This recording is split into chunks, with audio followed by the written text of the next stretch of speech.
রাজশাহীর ঐতিহ্যবাহী রথের মেলা রাজশাহীর সবচেয়ে পুরাতন মেলা। বহু বছর ধরে এই রথের মেলা তার ঐতিহ্য ধরে রেখেছে। উপলক্ষ যাই হোক না কেন, বাঙালির সকল উৎসবের মধ্যে একটা সার্বজনীন রূপ আছে। মেলা মানে বাঙালির কাছে একটা আবেগের নাম। মেলা মানেই মানুষের উচ্ছ্বাস আর উল্লাস। যদিও আগের মতো এখন আর মেলার আনন্দ নেই, তবুও মেলা আমাদের শৈশবের স্মৃতি মনে করিয়ে দেয়।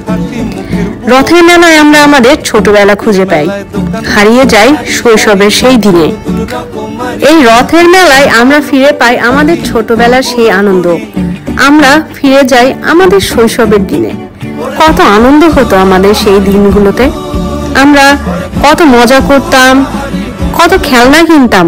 মনে পড়ে আমাদের সেই দিনগুলো। এই মেলা এমন এক মেলা যেখানে ধর্ম, সম্প্রদায়, জাত পাত, ধনী গরিবের সামাজিক বিভক্তি বাধা হয়ে দাঁড়ায় না, বরং সকল শ্রেণীর মধ্যে সেতু বন্ধন তৈরি হয়। এই মেলায় কি পাওয়া যায় না? সাজার জিনিস থেকে শুরু করে মাটির হাঁড়ি পাতিল থেকে শুরু করে খাবার জিনিস। এই মেলাতে গেলে বাচ্চা থেকে বুড়ো কেউ হবে না হতাশ। সবার জন্য কিছু না কিছু বরাদ্দ আছে, সাথে আছে ফার্নিচারও। যদিও ফার্নিচার এখন অনেক কম দেখা যায়, আগে আমরা রথের মেলা বলতেই কিন্তু বুঝতাম অনেক অনেক ফার্নিচার। অনেক মানুষ কিন্তু সেখান থেকে এখন হরেক রকমের খেলনা থেকে শুরু করে ঘর সাজানোর জিনিসপত্র, কোনো কিছুই আর বাদ নেই এই মেলাতে। আগের মতো যদিও আনন্দ নেই, কিন্তু আবেগটা ঠিকই আছে।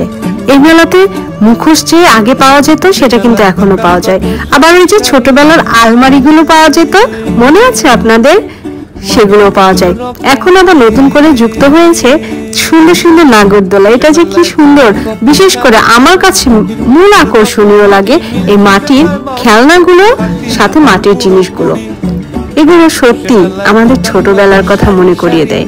ছোটবেলায় কত কিনতাম। আর এই যে গাড়িগুলো, এই গাড়িগুলো আমাদের ছোটবেলার স্মৃতি মনে করিয়ে দেয়। আর এই যে চুড়িগুলো, এগুলো কত পড়েছি ছোটবেলায়, খুব ভালো লাগে এগুলো মনে পড়লে। এখন কত সুন্দর বাঁশির আওয়াজ শুনতে পেতাম। আর আগে তো কারেন্ট থাকতো না, এই পাখাগুলো দিয়ে আমাদের মায়েরা আমাদেরকে ঘুম পাড়িয়ে দিত। এই পর্যন্ত আমার ভিডিওটা দেখার জন্য সবাইকে ধন্যবাদ। আবারও দেখা হবে আপনাদের সাথে। আল্লাহ হাফেজ।